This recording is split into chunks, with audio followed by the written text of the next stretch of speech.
Hi guys, आज मैं आपको बताने जा रही हूँ cross elasticity of demand. Cross elasticity of demand में हम तीन चीज़ पढ़ते हैं, वो है positive, negative and zero.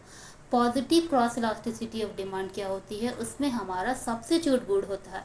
Substitute example हम समझ सकते हैं जैसे टी एंड कॉफ़ी, यानी कि अगर हम टी के जगह पे कॉफ़ी भी ले सकते हैं तो वो हमारा सब्स्टिट्यूट गुड हो सकता है।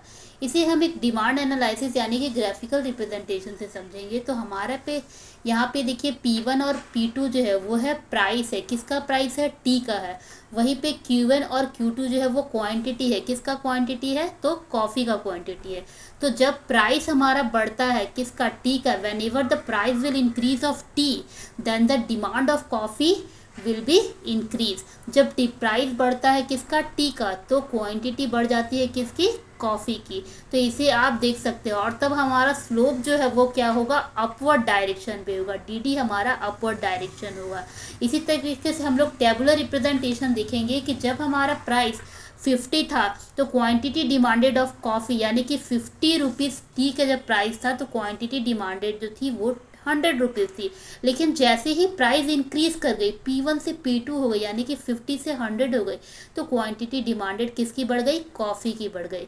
यानी कि जो P1 थी वो P2 हो गई और Q1 जो वो QT हो गई। तो ये हमारे प्राइस ऑफ टी और क्वांटिटी डिमांडेड ऑफ कॉफ़ी जो कि टेबुलर रिप्रेजेंटेशन के थ्रू हमने समझा। अब हम समझते हैं नेगेटिव। नेगेटिव में हमारा आ जाएगा कॉम्प्लीमेंट्री गुड्स। कॉम्प्लीमेंट्री गुड्स में हम दो चीज़ लेंगे जैसे कार एंड पेट्रोल।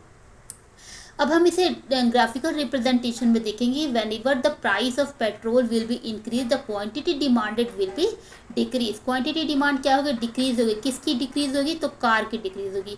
यहाँ पे हम देखें टेबुलर रिप्रेजेंटेशन से कि जब पेट्रोल का प्राइस 50 था तो क्वांटिटी डिमांडेड कितनी थी? 100 थी। लेकिन जब पेट्रोल का प्राइस P1 से P2 हो गया तो क्वांटिटी डिमांडेड कितनी हो गई? 100 से 50। यानी कि कार की जो क्वांटिटी थी वो घट गई, यानी कि मार्केट में डिमांड जो हुआ वो घट गया पेट्रोल के प्राइस के बढ़ने से।